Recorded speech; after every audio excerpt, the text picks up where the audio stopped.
are taking beautiful photos and pictures of Duomo here peacefully. Everybody of you know your family. Probably you appreciate and you praise the warm collection of your family sitting around talking together and having the peace. I'm Fatima from Afghanistan.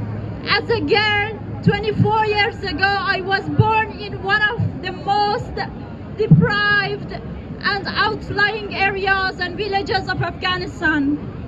When I was born, my mom says it was Taliban's era. Probably in my childhood that I don't remember, I've never thought that 24 years ago, exactly 24 years after, Taliban would capture Afghanistan again. I've grown up. When I found myself as a shepherd, when I found myself as a 7-year-old girl, I was a shepherd, but as a girl. I found out the education for girls in our village is prohibited, but for boys, no. I decided to do an education, but hiddenly. So I've learned my basic education hiddenly, and then we moved to a city. There working hard days and nights, making handicrafts, and thanks to my mom who was selling those handicrafts to the local shop of Herat city of Afghanistan.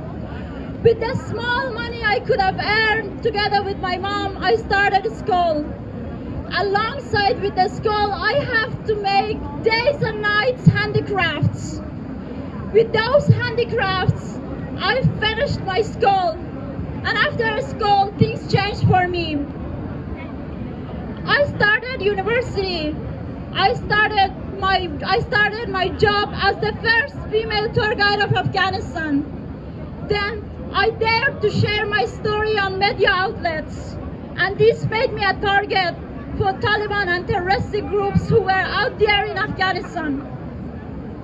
But I didn't care, and I continued for the sake of all those women in Afghanistan who worked days and nights hard like me. But they were trying and they were fighting for their rights because they wanted to be the human of that society.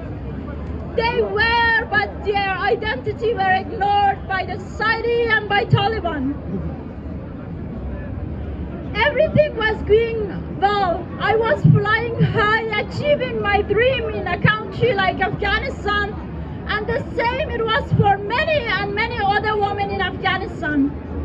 But things happened too fast.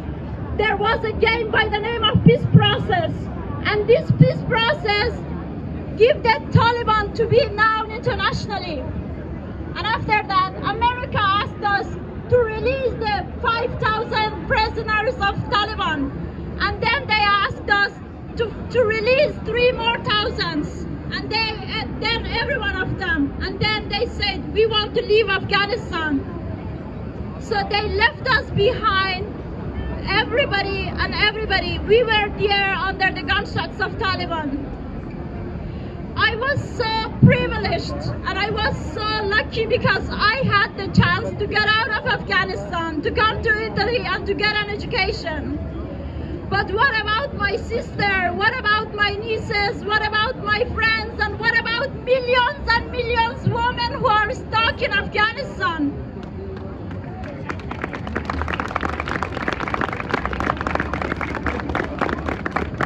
You know what? When I'm talking to my friends, they are telling me, Fatima, we wish no more girl is born in Afghanistan. Because it's not a place for women to live. It's a hell where the doors of schools, universities, offices are closed.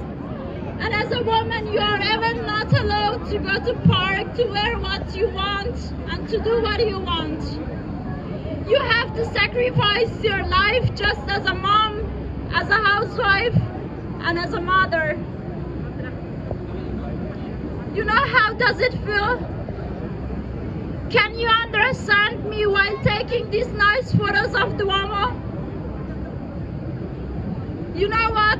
I also want to take beautiful photos of Buddhas of Bamyan. I also walk the Wakhan corridors. I also want to travel around Afghanistan, but I am not allowed to go. I'm not allowed to go to my own country. You know how it is. You know how it is. Nights and days you are spending, but your thoughts are in Afghanistan. How is your family? How is your friends? How the other women? Do you know how it does it feel? Just imagine, close your eyes and think of the day that somebody comes and close the doors of your schools for your daughters. How does it feel? Tell me.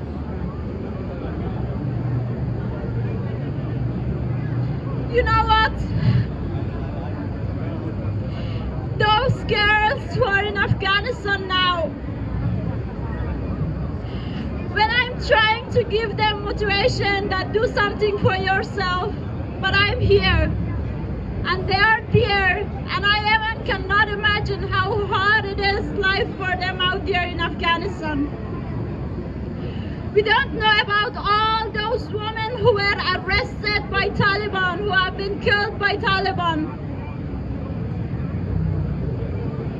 As a tourist, if you want to go to Afghanistan, the borders of Afghanistan are open for you, but not for me as an Afghan. You know what? When God created us, when He created us, He didn't mean I'm Italian, you are American, you are I don't know French, you are Iranian. He created us all as human beings. And we as humans created borders and differentiated people according to their colors, according to their region, according to their religion. Today I'm asking you, let's not consider the religion, the language, not consider the borders. We all stand for women in Afghanistan, in Iran, and in what corner of the world that women need us. No matter in Palestine, no matter in Syria, no matter in Iran, or no matter in Afghanistan. But the thing that hurts me the most is how the world shamefully kept quiet. And I want you to talk, and talk, because freedom starts from me, from you, and from everybody of you. We have to start freedom from our heart, and then we have to talk the freedom to others, and we have to make understand the world that women's life, women's freedom matter. Thank you so much.